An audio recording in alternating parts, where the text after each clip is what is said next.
We will now move on to item 42, report on alternative housing for pregnant justice-involved youth, which was held by Supervisor Horvath. For members of the public joining us remotely to comment on this item, please use the raise hand feature if you are online or press *3 if on the telephone. Probation Department representatives, Catherine Beigh, Director, Kim Binion, Senior Deputy Director, are available for questions. For the departmental speakers, please state your name and title for the record when you address the board. Thank you. Supervisor Horvath. Thank you, Madam Chair. I know our staff is coming to the dais, but I just want to acknowledge the efforts that our probation department, our public defender's office, the courts, and our county partners have invested to expedite the transition of pregnant youth out of our probation facilities. It's my understanding that as of December 18th, we no longer have pregnant youth in probation facilities, and while we know that can change in the future, I think it's important to emphasize that we can reduce the number of youth, and specifically girls, in our custody. And I know that it has taken significant effort, and you have demonstrated that over the last couple of weeks, and also shown that you can deliver in those changes. So thank you for the work that you have done. I know that Campus Kilpatrick in Malibu has now become the facility for girls and gender expansive youth. So I'd like to see efforts put in place to help those who are already there, now finding other opportunities as well to be housed in the community in appropriate settings and placements.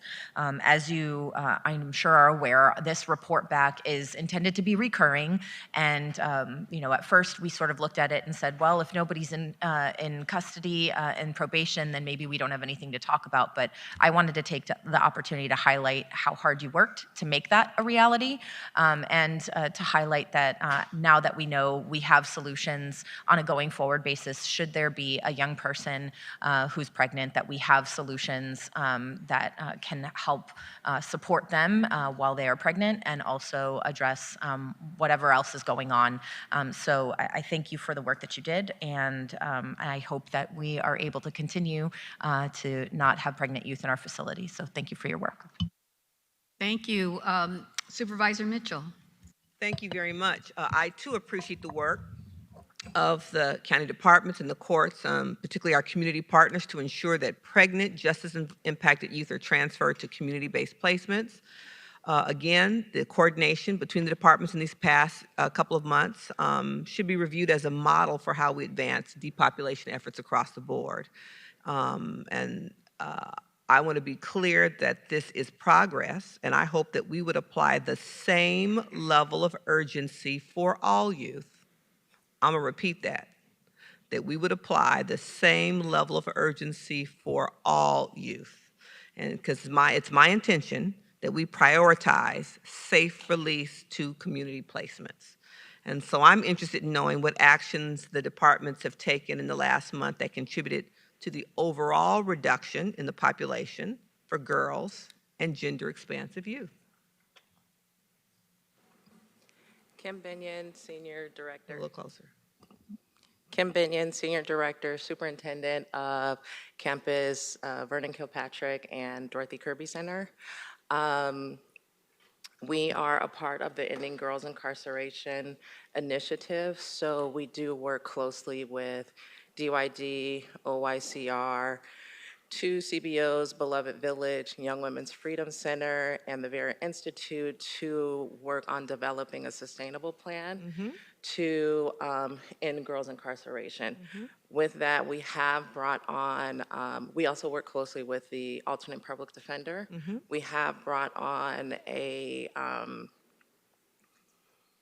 consultant so that we can ensure, while we have the girls in custody, that we are providing the appropriate care for our girls and gender expansive youth. And I also have met with CASA. We will probably bring in the CASA workers as well. We really want to make this a collaboration on a collaborative effort that's not performative, but we're actually having results. And so do you have any numbers that you can share in terms of what the reduction is in the overall girl population and the gender expansive youth population? I do not. Okay. If somebody could get back to me, I'd appreciate it. Again, my hope is the progress we've had in this one population, we will see it roll out to the broader population. Will do. Thank you. Thank you, Madam Chair. Thank you. I just want to say thank you, Supervisor Horvath, for holding the item, because this is something that some of us have been talking about for years, more than a decade now. I know that as a member on the board and with other members previously about young women who were detained in our care that were shackled during their pregnancy, and to see them walking in our camps and in our facilities was just, for me, something that really was a gut punch. And I'm glad that today we can say we don't have these pregnant young women now in our custody in this manner, that they are in other facilities. And I think that we need to do better, because by the time we know that they are experiencing a pregnancy, we should have already had that diagnosis and prepared a plan. So I hope that moving forward, that is where we're going to be, at least with respect to that and any other types of issues that come before our young girls, because it could be a range of things. It isn't just pregnancy, but it could be a whole list of other things that they may be going through. And I would just commend the leadership probation, and I want to thank our chief probation officer. I saw him right before the holidays visiting the camp there, Los Padrinos actually, and I will say that we had some young women there, very young, maybe 15 or younger, and they were being transported, I think, to court or somewhere.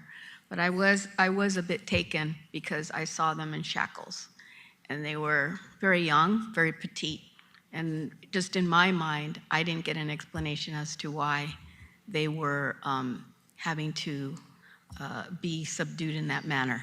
So I hope I can get an answer back at some point. Maybe not right here, but later on, if there's a change that can occur, unless they would do bodily harm. But I didn't perceive that, as they were being taken out of the facility and probably going to be transported somewhere. Thank you. Okay.